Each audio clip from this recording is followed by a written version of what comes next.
The practical and useful approach with history is to use it as a compass where you can look over hundreds of years to see what themes have repeated, what patterns persist. And then in that case, you can at least make sure that you are orienting yourself directionally correct when you're navigating uncertain times.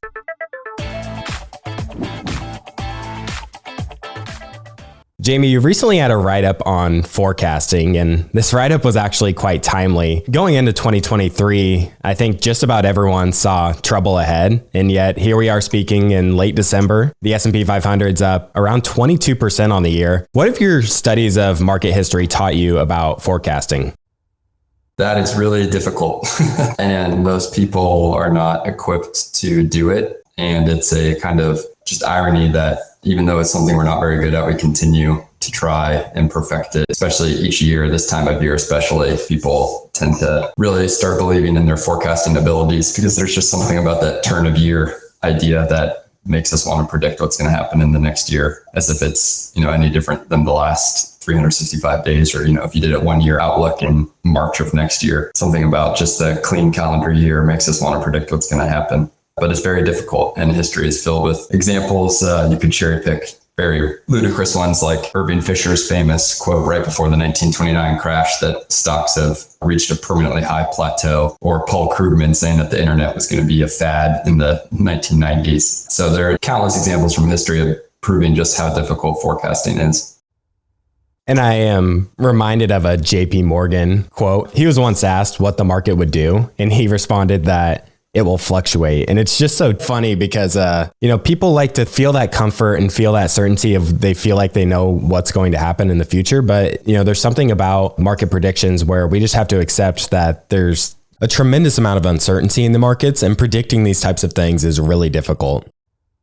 Yeah, exactly. I think there's the Kahneman quote about the takeaway that we should learn from history when something surprising happens is that it's like life is surprising. Instead of trying to predict when the next pandemic is going to happen and then forecast that going forward, because now we've just been through COVID, the takeaway should be that forecasts always have to bake in a certain element of unpredictability, because nobody predicted COVID was coming. That took everybody by surprise. And I think that one of the best examples of why forecasting is so difficult, and why the kind of annual forecast and outlook cycle this time of year from, the big investment banks and asset managers putting together their targets for the next year in markets is just kind of ridiculous, is during 2020, when at the end of 2019, all those same institutions put out their 2020 outlook and forecasts. And then within 2 months, they were all shot to shreds because of COVID. And it just shows, the stuff that you think you are forecasting can be totally just sideswiped by something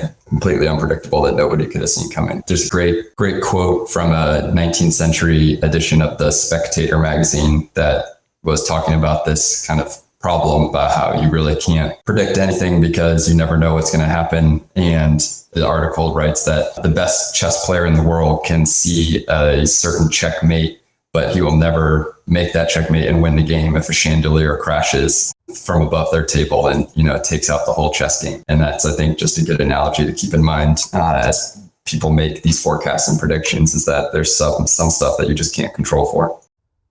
Yeah. And I'm also reminded of Charlie Munger. He's very top of mind as of late. And I've actually, before this conversation, I revisited the psychology of human misjudgment. And this is all outlined in Peter Bevlin's book, Seeking Wisdom. It's such a great resource for understanding our psychological biases. And I wanted to mention a number of these biases that I found that I think tie in really well here. The first one was the authority bias. If someone has fancy credentials or they sound really smart, it's really easy to believe that they know what they're talking about. And when it comes to macro forecasting specifically, it's just such an extremely complex subject. So naturally, people don't understand sort of that subject very well. And the less you understand something, the more likely you are to trust an authority on the subject. And then the second point I had here was impatience. If people see pain coming in the near future, then, unconsciously, they just really don't want to feel that pain. So they think they can try and time it. And they might know that they're better off just sort of sitting on their hands, but they are just really impatient and want to feel like they can do something about that uncertainty. Then the third point was the recency bias. I'm definitely reminded of the great financial crisis here. I think about people who had the opportunity to invest in, say, 2010 or 2011. I can only imagine the sort of hangover they felt from the great financial crisis and how much pain that crisis caused them. And that recent event likely led many people to not invest. And then a couple more here, the do something syndrome, where people have a bias to tinker around with things and feel like more activity is going to, improve their investment returns. And then I also pulled in loss aversion here as well. People just hate the idea of losing money. And if they think they're going to be losing money over the next year, then they're going to try and, work their way around that, even though it's really not in their best interest to do so. And then I also pulled in a Charlie Munger quote here. When you get 2 or 3 of these psychological principles operating together, then you really get irrationality on a tremendous scale. So I don't know if any of those really stand out to you there. Yeah, I mean, they all do. And the fascinating part about all of it, and which is why I love financial history so much and history in general, is I probably mentioned it on a previous appearance on this show, but there's a book written in 1688 called Confusions de Confusions. And it was written by this guy, Joseph de la Vega. And he was writing about the Amsterdam Stock Exchange. And he is essentially laying out in this book, it's like less than 100 pages, the modern kind of translated edition you can find online for free. But he is essentially explaining through this conversation between an investor, a businessman, and a philosopher how the stock exchange works and what the kind of personalities and characteristics of people that trade on the market are. And a lot of what he talks about is the behavioral finance component, and it's considered to be the first behavioral finance book. And what's fascinating about it is that pretty much every bias that you just outlined is referenced in that book. And it just underscores the fact that no matter how much technology and everything changes and the way we invest changes, these biases that have persisted for 400 years don't seem to be going anywhere anytime soon. And so having that understanding is important because it can influence your approach to investing. If you can pretty much on the whole guarantee that these behavioral shortcomings are going to persist in the future, because if they're the same as the traders in 1688 were exhibiting, then there's a strong likelihood that in 400 years from now, people will still be, succumbing to those behavioral biases. The next question I had is, if we aren't able to forecast, other than studying these behavioral issues, what use do you see in studying history in the first place?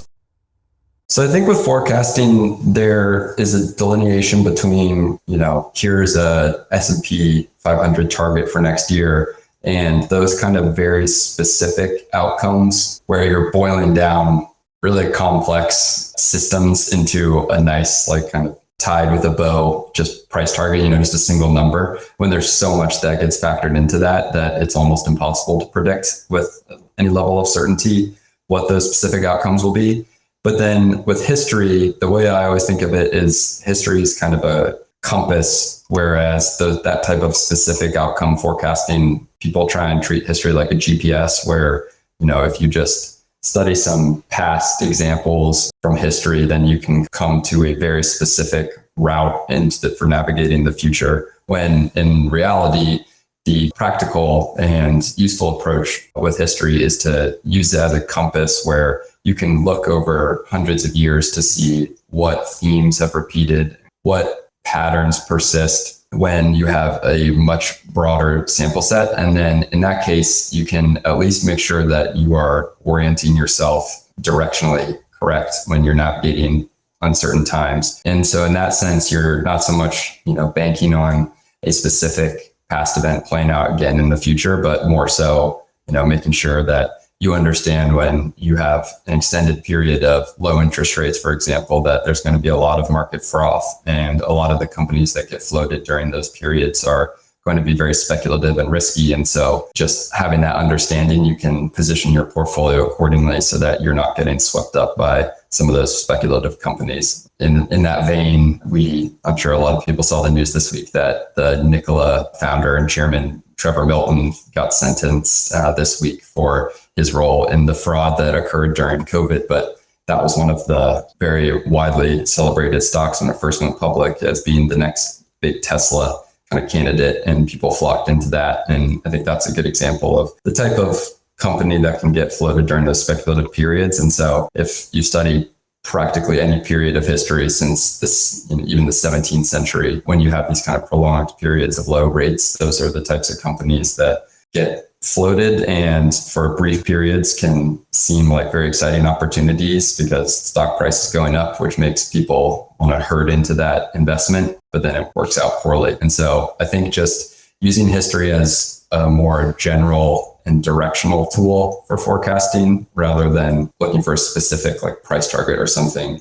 is a more valuable approach. And in tying in history with this behavioral finance, I'm also reminded that so many people are prone to taking this wait and watch approach when they feel like things are more uncertain. And the problem is that the best opportunities come when people are panicking and things feel really uncertain. And once the coast is clear and investors have a sense of things being a better environment is when investors really have missed most of the best performing days in the market. It actually turns out that a significant amount of the market's gains overall come out of the initial recovery out of a bear market, and you really can't predict when that's going to happen. And if an investor is sitting on the sidelines at that point in time, waiting until the coast is clear, then they're really setting themselves up to underperform. Yeah, I just put in my newsletter yesterday, I'm going to pull it up here in the background, but I was looking at this chart that I saw that was showing the distribution of S&P 500 returns from 1928 to 2022. And something like 73% of calendar years provided investors with positive returns in that period. So over 95 years, 73% of those were positive. But what was really interesting in the chart is it shows kind of by band, each year what the return was. So like what number of years fall between, positive 10 to 20% return, 20 to 30, et cetera. And what's interesting is if you kind of find the sequence of calendar years, you can see just how much variation there is. And it really underscores kind of the difficulty of anticipating when that big rally is going to be. So for example, in 1931, that's the worst calendar year on record in this sample period from 1928 to 2022. The market fell more than 40%, obviously during the Great Depression. And then in 1932, market down again, some like 10%. But then in 1933, the market rallies more than 40%, and it's one of the top 5 calendar years in a 95-year period. And so if you had been an investor that was understandably scarred by, the 1931 to 33 period, you probably wouldn't be trying to get back into the market, but then you would have missed out on a fantastic rally. And then the market continued to go up from there. And it's just, again, to your point, it's so important to kind of stay invested in the market and ride out the storms, because if you're just continually waiting, then you're going to miss out on a lot of exciting opportunities to generate serious wealth. So investing involves some level of forecasting inherently. Whenever you make an investment, there are assumptions baked into that, and we're making some sort of forecast, especially if you're choosing individual companies. So how do you think about differentiating between which forecasts we can rely on and which, are nearly impossible to predict? Yeah, that's, I guess, the nature of the game is figuring out what forecast to use. I think that the way that I think of it, especially working for a quantitative fund and one that was founded by Jim O'Shaughnessy, who is a big fan of base rates. I think that using statistical approaches like base rates, which people can read a lot about that from Michael Mauboussin as well. He's done a lot of great work on that. I think that base rates can be very helpful in determining kind of how useful a metric or tool is for forecasting and how persistent it is over the long term. And I think similarly to that, expanding your time horizon. So like I said earlier, instead of trying to forecast a very specific outcome in a shorter time period, that's very difficult. But trying to get a sense of, more broadly, companies with high shareholder yield, for example, over time, like how often do they outperform the market? Look at the base rates over 1, 3, 5, 10-year periods, et cetera. You can quickly see that a lot of these kind of predictive factors,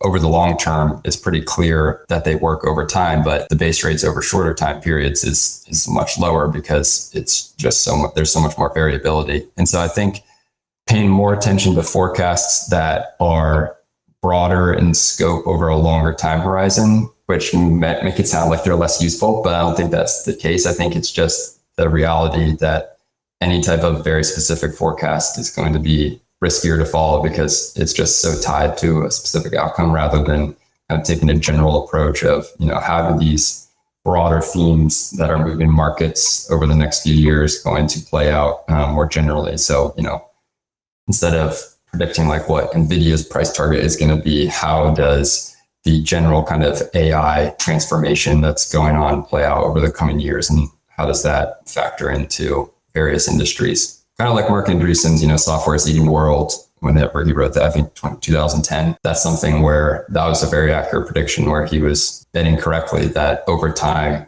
non-software tech companies were going to start heavily relying and using software and technology to improve their businesses. And that's exactly what's played out for the last decade and a half. And so I think those types of forecasts are better choices for investors to follow just because there's kind of some degree of error baked in.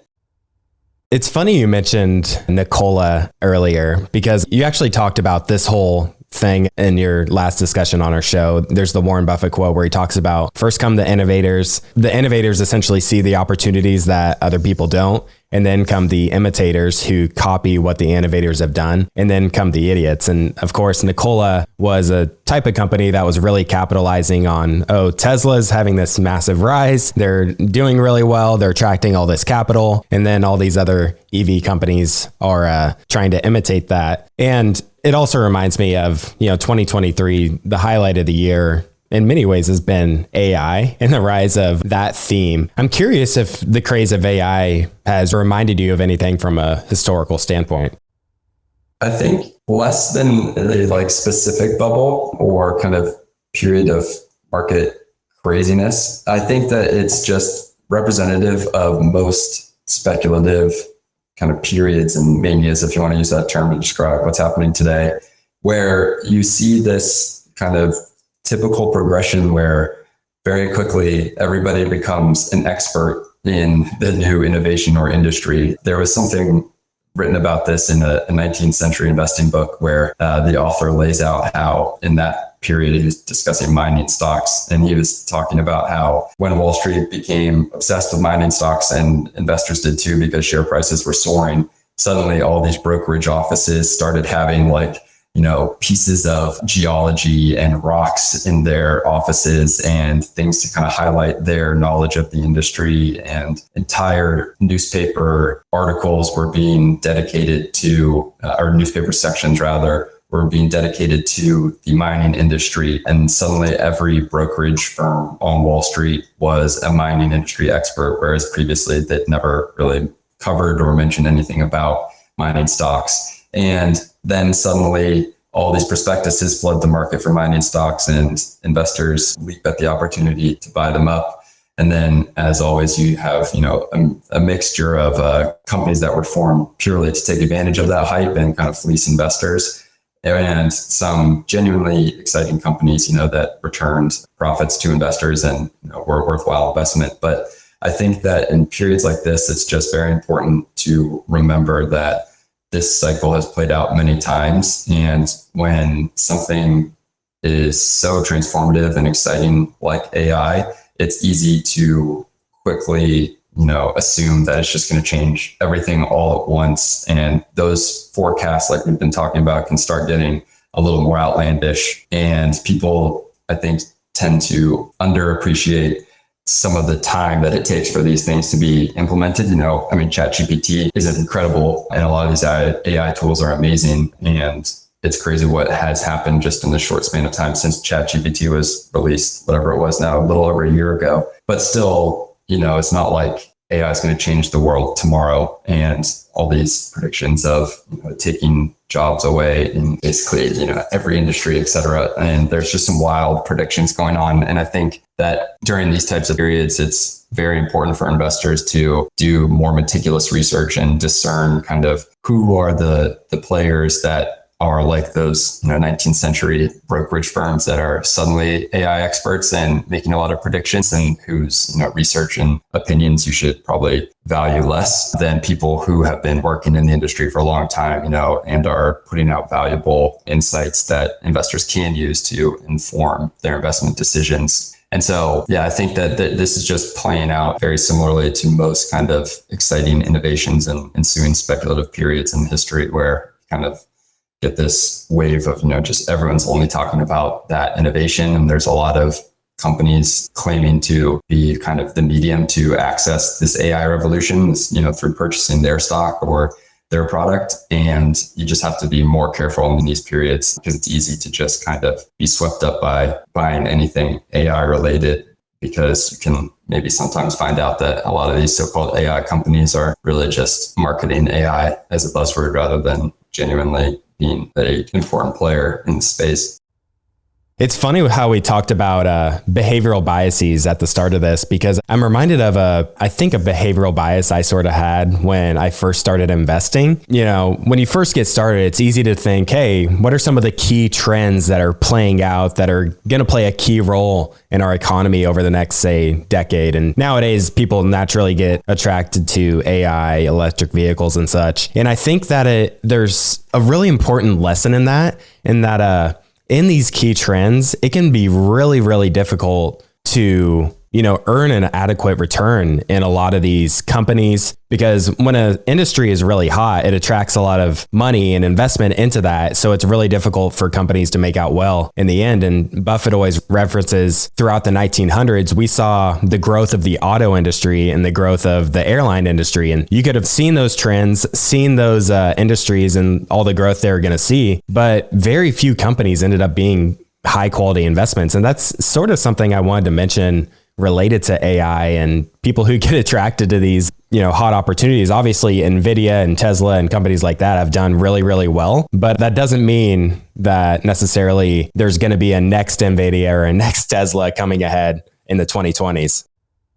Yeah, sometimes there's just that company that is so good because it's standalone kind of among the rest, to your point, like maybe the reason Nvidia is crushing it so much is because there's only going to be one company that can do what Nvidia does, rather than in just 2 years, there's going to be another Nvidia. I mean, look at Amazon. Yeah. And the Magnificent Seven have also been at the front of the headlines in 2023. They've really carried the index. Last time I checked, they were up 71% on the year. And then the remaining 493 stocks in the S&P 500 are up only 6%. So with the Magnificent Seven, combining that with the other 493, that gives them an overall return. I mentioned 22% on the year earlier. And when I saw the statistics, it was actually 19%. So it's roughly the same. And given the size of these companies, many investors are really concerned about, just the index really being overweight, these really big Magnificent Seven. So talk to us about the research you've done in relation to, how overweight these are and in relation to how this has looked historically in terms of the index being carried by these bigger companies. Yeah, so there's actually a really interesting chart from DFA that they put out maybe 2 years ago that went through 2020, and it's not focusing on the top seven, but it does show the level of concentration of the top 10 stocks in the US since 1927. And it's pretty surprising how consistently concentrated US market has been at the top since the 1930s. So, outside of 1980, so they looked at the top 10 at the, first year of a new decade. So 1980, 1990, et cetera. And only 1980 and 1990 and 2000 and 2010 were under 20%. Since then, like in 1950, the top 10 stocks accounted for 26.7% of the index, and it was 31% in 1960, 25% in 1970. And so while obviously the market is definitely concentrated at the top today, it is not that unusual historically, at least in the US, to have that kind of top heavy concentration. I mean, in 1940, it was at 33%. And what's really crazy is that for 4 straight decades, AT&T was the top spot as the number one largest stock in the index. And so that's just kind of an interesting side note. But despite what we might think, I was surprised to see that myself, that it's not unusual historically to have this level of kind of top heavy concentration. I wanted to transition and talk a bit about interest rates. As you know, I've been reading this wonderful book called The Price of Time by Edward Chancellor. I'm not sure if you've read this book, but I'm certain you'd probably enjoy it. One thing I quickly realized in going through this was just realizing that this period that we were in of easy money and 0% interest rates, like it was anything but normal. I look back at this chart that's at the start of the book, and it has this history of interest rates, and it dates all the way back to 3000 BC. But it seems that most of the reliable and accurate data is from around the past 300 years. So I look at these periods where interest rates were at or close to 0%. And I only see 3 times on the chart. That was around the time of the Great Depression, the Great Financial Crisis, and then during COVID. So historically, a normal interest rate, it seems to be anywhere between 3 and 6%. We saw a ton of fluctuations in the 1900s, especially, with the oil crisis in the 70s, and we jacked up interest rates. But the 1800s, for the most part, it was almost always in that 3 to 6% range. So I'd like to get your historical perspective on what might lie ahead in terms of interest rates, given that they've risen over the past couple of years. And, I'm also curious if we should be thinking about not only the nominal interest rate, but also consider the real rates as well after accounting for inflation. Yeah, I think first, just to address the second point, I think that real rates are all that typically matter. I mean, that's the most important rate to focus on for sure, because to your point, if you look at the 1980s, just looking at nominal rates and you see those high, 18%, you might think, wow, you could, earn 18%. But in reality, the real rate was dramatically lower because of the inflation issues. And in terms of Edward Chancellor, he is definitely one of the goats of financial history. His book, Devil Take the Hindmost, is a must read for anyone trying to learn more about financial history.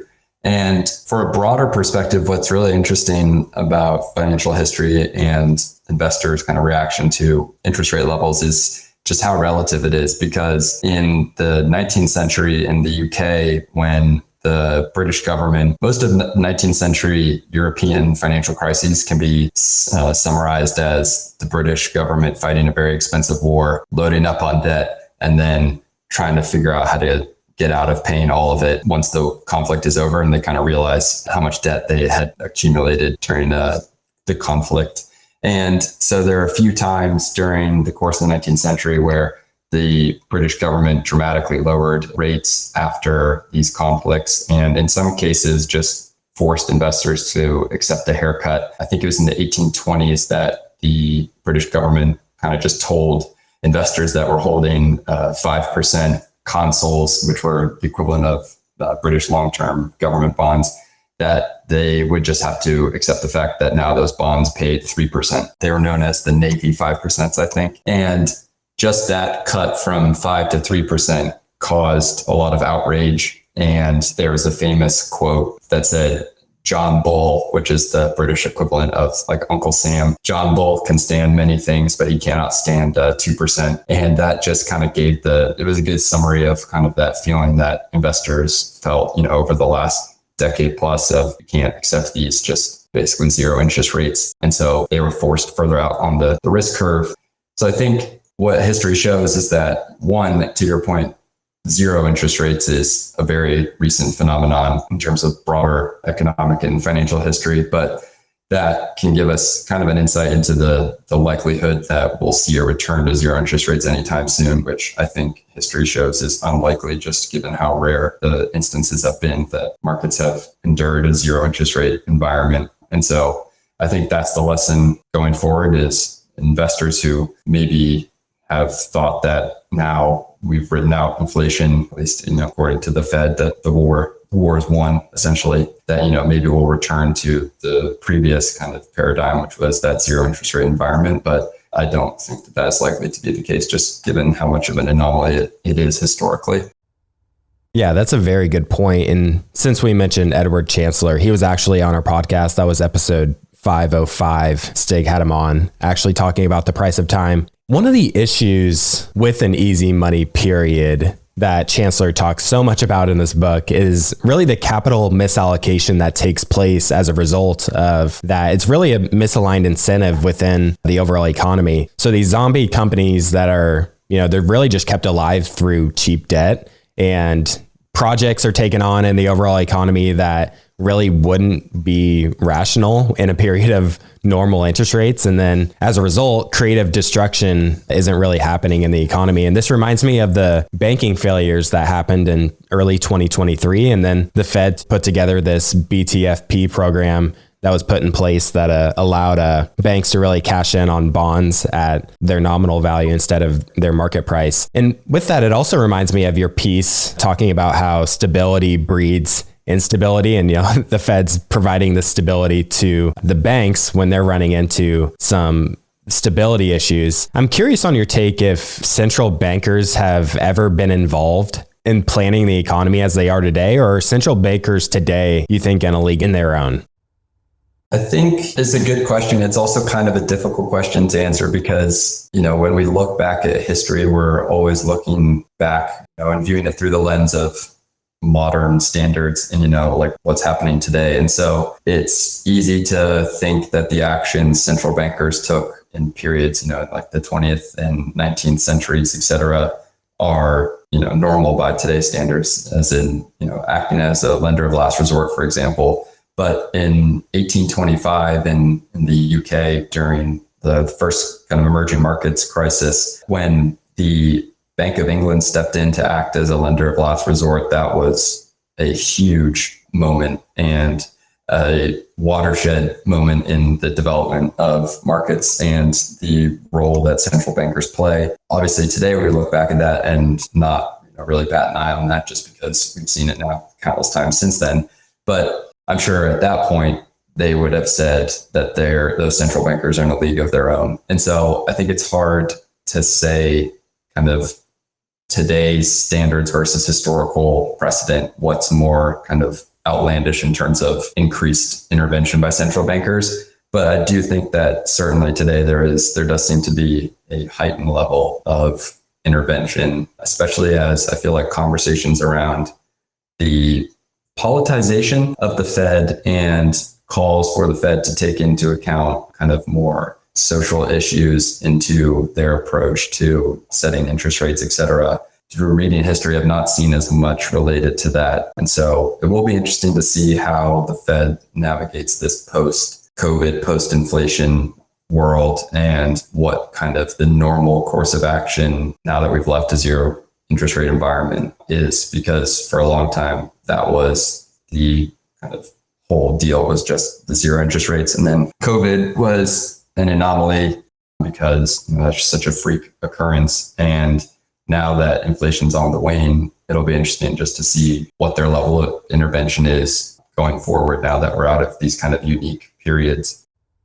Another symptom of the easy money era that's quite unfortunate when you read this long list of symptoms when you're reading about, easy money, and then, it's been happening for a decade now. Another symptom is bloated debt levels across the board. You look at personal, business, and then the federal level as well. And there's been a lot of talks around, especially on many of the episodes here on our show, is the need for negative real rates to bring national debt levels to a more sustainable place. So essentially having inflation higher than interest rates to allow the debt to sort of inflate away in real terms. And then this also brought to mind another solution that could be brought about, and that's to restructure the debt. Are there examples in history that you've looked at where debt restructurings have occurred?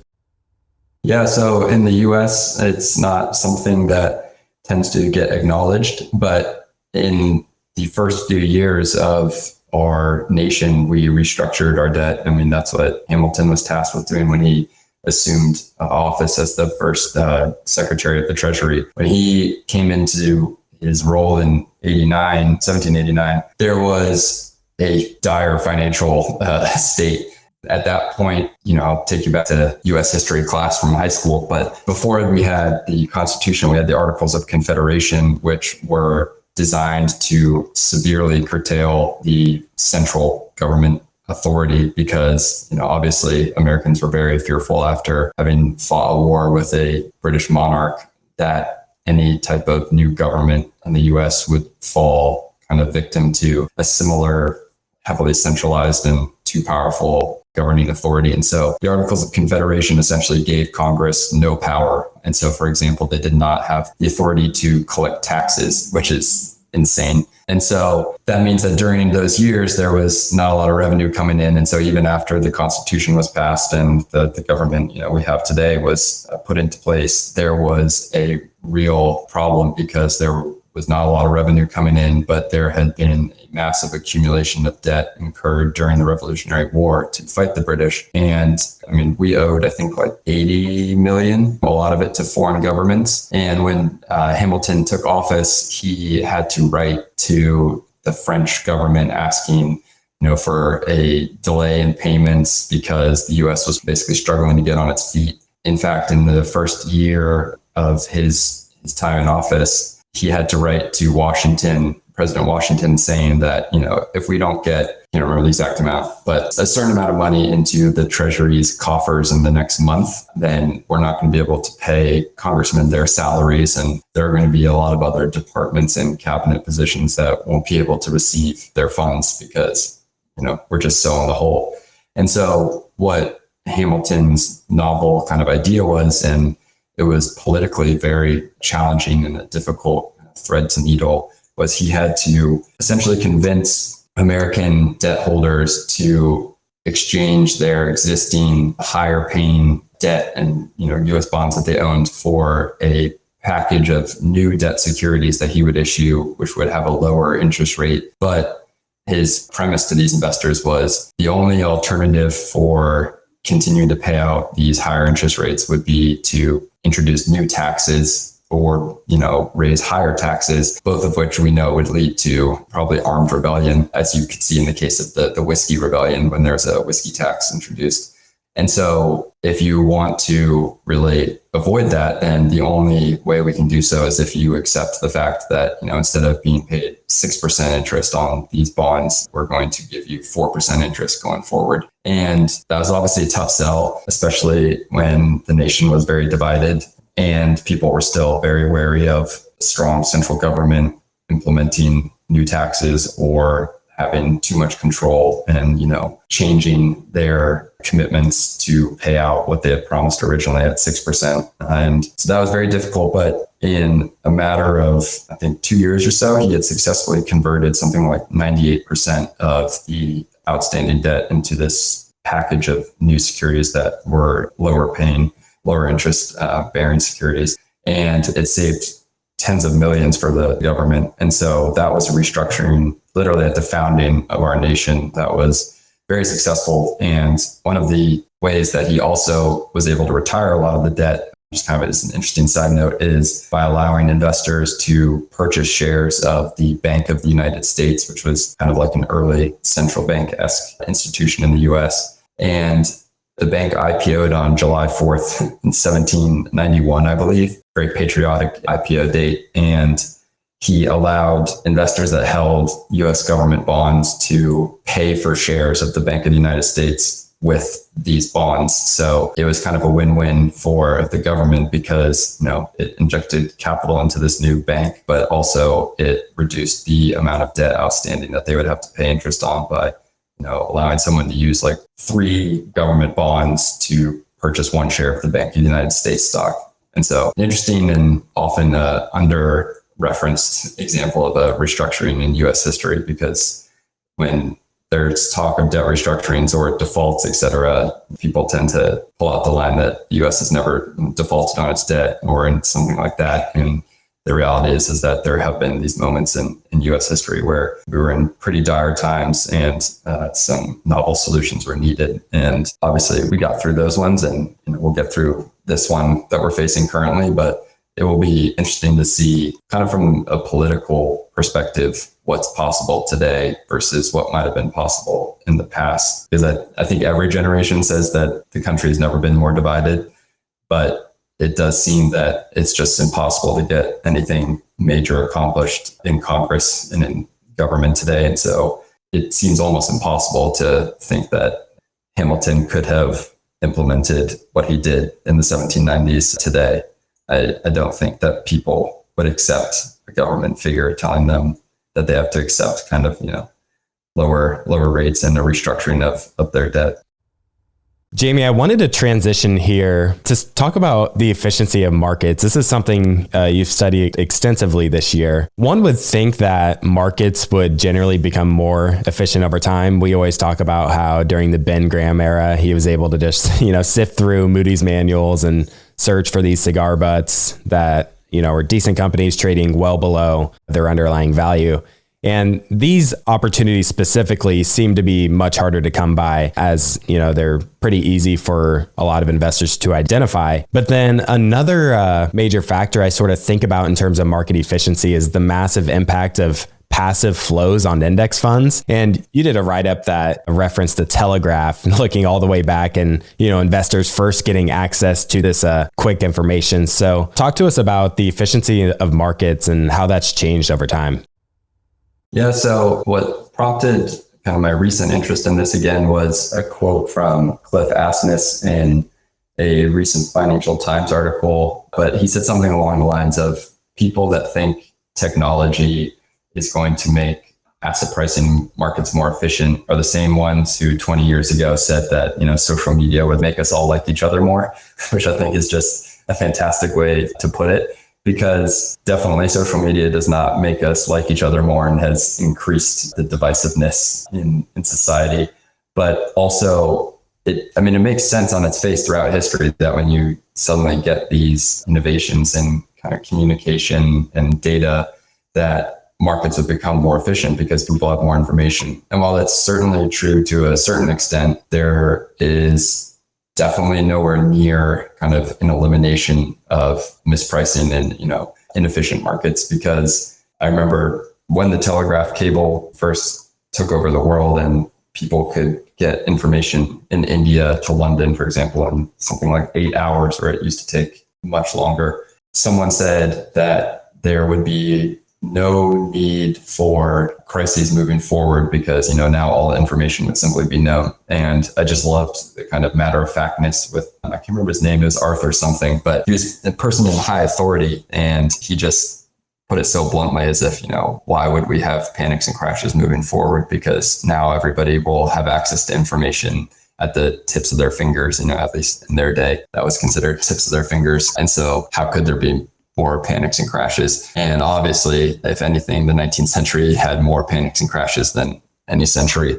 And so there is this just belief that technology will always make markets extremely efficient. But throughout history, you see the introduction of these technologies and the opposite occurs, where ironically, when the telegraph and the ticker were introduced, there was a study done that showed how the states that, as their ticker subscriptions increased within each state, people started gravitating towards companies listed in their state. And so basically a home country bias, but at the state level, if you can imagine it. And people started just herding into the same kind of like top 10 stocks within their state. And instead of the ticker and telegraph broadening the kind of speculation across a broader set of stocks, people just continue to concentrate into the same names. And you see this throughout history. In the 1600s, when markets in London during the 1690s were kind of going through their first bubble, is this IPO bubble and kind of the first technology mania, you saw a list of securities in one of the kind of market write-ups, market commentaries that was published every 2 weeks by this guy, John Houghton. He had a list of 20 securities that he monitored the prices of. And even though there were a couple hundred securities trading on the London exchange, the vast majority of all trading volume on the exchange was concentrated into the same list of securities that he provided prices for in his market commentary every 2 weeks. And so while that's not necessarily technology by modern standards, it still just shows that even when investors are presented with a lot of different stocks to invest in, they tend to concentrate into the same ones that everybody else does. And so it's just this interesting phenomenon throughout history that technology does not necessarily change our approach to investing and, cause us to expand our universe of stocks to select from.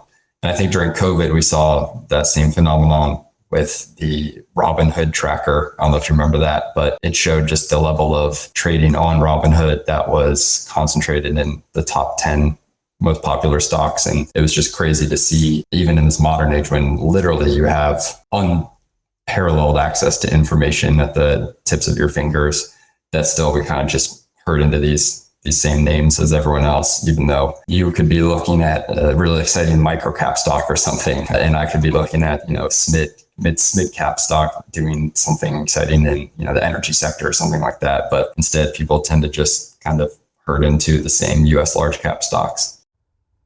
Yeah, it's another example of history showing us that when something new is introduced, the opposite effect of what most people anticipate can actually happen. And just because information is available doesn't necessarily mean that people are going to be looking at and using the right information. I'm reminded of a John Bogle quote. He once said, "The stock market is a giant distraction to the business of investing." And it's just so funny how, a lot of investors focus on the wrong things. And I'm also reminded that I just have a hard time believing that markets will ever be 100% efficient, just due to the number of different players that are in the markets. And they all have their own different reason for being in the markets and their own different motives. And just look at a stock like Apple, for example. You could probably come up with 1,000 different reasons why someone's going to buy or sell shares of Apple. And just to list a few to show the listeners what I mean, you might have passive investors that just buy regardless of the price. They aren't even looking at the underlying, the company's earnings or what new products are being released by Apple. You might have institutions that literally just put a certain percentage of their money into an asset class, and that might include Apple. And you have day traders who have a time horizon of less than a day that are trading on indicators. And, maybe you have some individual investors that, they need to go out and buy a house or, raise money for a down payment. So they're just selling their shares of Apple. And that's just a few different reasons of the thousands of reasons that, market participants are making decisions. Yeah, no, exactly. Very well put. Jamie, I had one more question for you before I give you the handoff.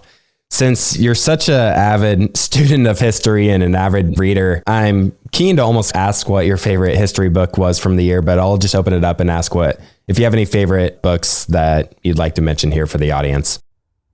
Yeah, this year has been very busy with moving, getting married, etc. And so I've done less reading than I would have liked in terms of books. But one that I'm really loving right now is called Taming the Street. And it's all about the Roaring '20s and FDR's kind of ensuing New Deal legislation and regulation during the 1930s of Wall Street. And it really chronicles some of the key players, so like Joe Kennedy, Roosevelt, and then the founding of the SEC. And just kind of, it's interesting to see how investors at the time reacted to the introduction of a really diverse set of institutions that are going to be enacted or introduced and regulating very important parts of the American economy. So you have like the Public Utility Holding Company Act in 1935, which broke up the utility industry, which at that point was a massive, massive part of the American economy and stock market. And then also just the introduction of the SEC itself. It's something we take for granted today, but it's fascinating to just think back to a period where so many pieces of legislation and regulation were introduced in such a short period. And after something as kind of catastrophic as the '29 crash and Great Depression, it's just such a crazy period where so much happened and so much of our kind of, modern day markets were shaped during that period.